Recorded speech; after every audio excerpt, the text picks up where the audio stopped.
সব সুন্দর মুহূর্তগুলো আমরা ধরে রাখতে পারি না, তাই তখন আমরা ফটো আর ভিডিওর উপরে নির্ভরশীল হই।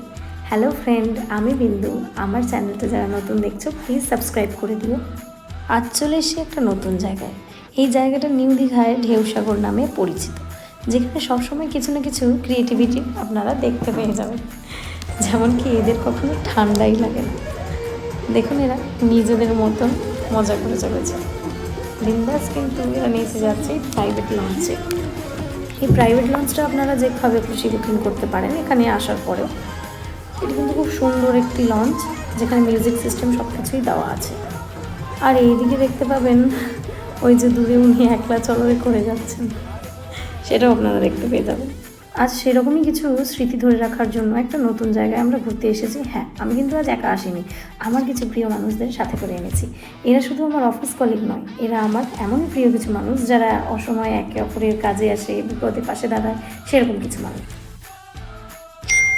এই জায়গায় কিন্তু আপনারা অনেক কিছু রাইডস দেখতে পেয়ে যাবেন, বাচ্চা বড় সবারই। ওই যে ওই ট্রেনটা কিন্তু আমার ভীষণ প্রিয়। আসলে আমি মনে করি খেলার কোনো বয়স হয় না, আপনি যে কোনো বয়সেই সেটা অনুভব করতে পারেন।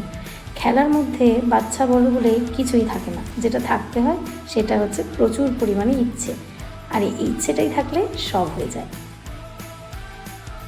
এবার আমরা একটা নতুন জায়গায় এসে গেলাম। এই পার্কের একটা ইন্টারেস্টিং একটা পার্টে এই লাইটিংগুলো আপনারা এখানে দেখতে পেয়ে যাবেন।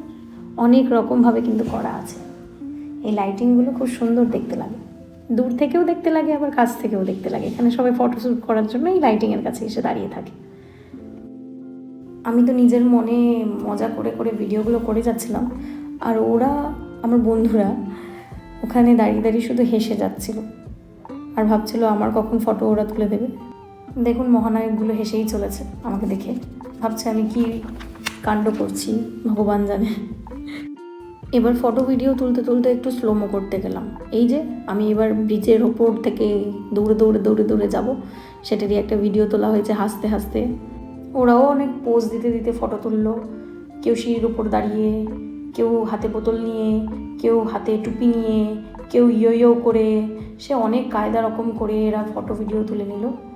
যেটা এখনও পর্যন্ত বলিনি সেটা হলো এদের মধ্যে একজনের বার্থডে স্পেশাল ইভিনিং ছিল এটা, তার অজান্তেই তাকে অনেক সারপ্রাইজ আমরা দিয়ে দিলাম।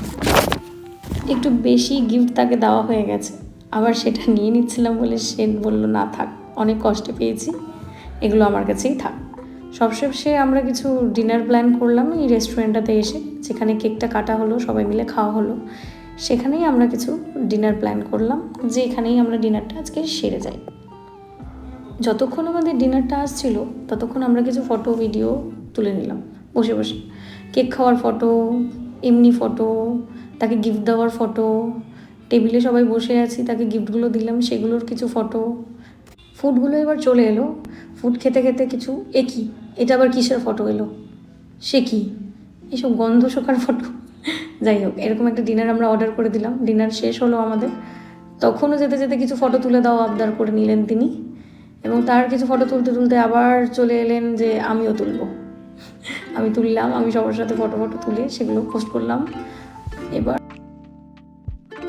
অফিস গিয়ে তার বার্থডেটা আরেকবার সেলিব্রেট হলো। এবার মনে হচ্ছে একটু বেশি গিফট কিন্তু আমরা দিয়ে ফেলেছি। আবার আসবো নেক্সট ব্লগ নিয়ে, ততক্ষণ টেক কেয়ার, টাটা।